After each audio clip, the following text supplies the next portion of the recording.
Hey guys, it's Brian Mayer with the Mayer Group at Remax One. I did a video last night on all the ways that we help buyers find houses off the market. And I had someone contact me this morning and she said that she recommended her son call us, but he didn't want to work with a realtor right now. So I want to talk about some of the myths on working with the buyer's agent, some of the strategies, and why you should work with a good buyer's agent. So the first thing that I want to go over, and this is really important, is not to call the listing agent when you're trying to buy a house. There's a big myth that you're going to be able to somehow get a better deal because there's no buyer's agent involved that has to get paid, so somehow you can save money. That is a huge myth and it is not true.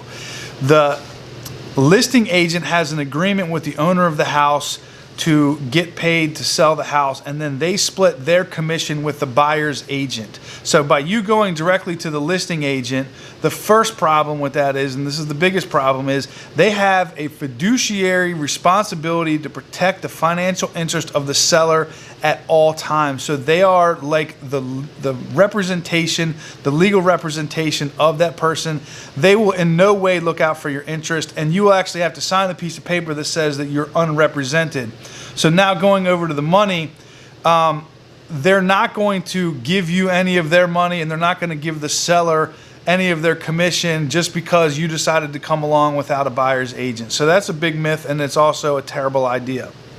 All right, so let's talk about the next myth, and that is that you have to pay your buyer's agent. So as I just explained, the listing agent pays the buyer's agent. So when you work with a buyer's agent, you don't have to pay them. So since you don't have to pay them, it makes sense that you work with a good one because they all cost the same amount of money, so why not work with the best one? That would be my argument. So the next one is that we're all the same.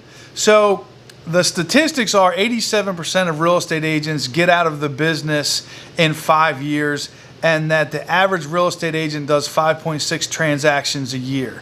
So there's a huge disparity between good real estate agents and, I'll say, non-productive real estate agents. And if you're only doing something every 2 to 3 months, you're not going to be able to gain the expertise to be able to properly advise somebody on all the best practices. And if you're an agent who sells in a neighborhood, who's got a history of helping buyers buy and sellers sell in an area, you're going to be able to know some of the little nuances on the market and also whether or not something's a good deal or not. On top of that, there's a lot of things that can go wrong in a real estate transaction, and when they go wrong, they tend to go really wrong. They have huge implications, life-changing implications, and if you're not properly represented by a good buyer's agent, things can go really bad for you.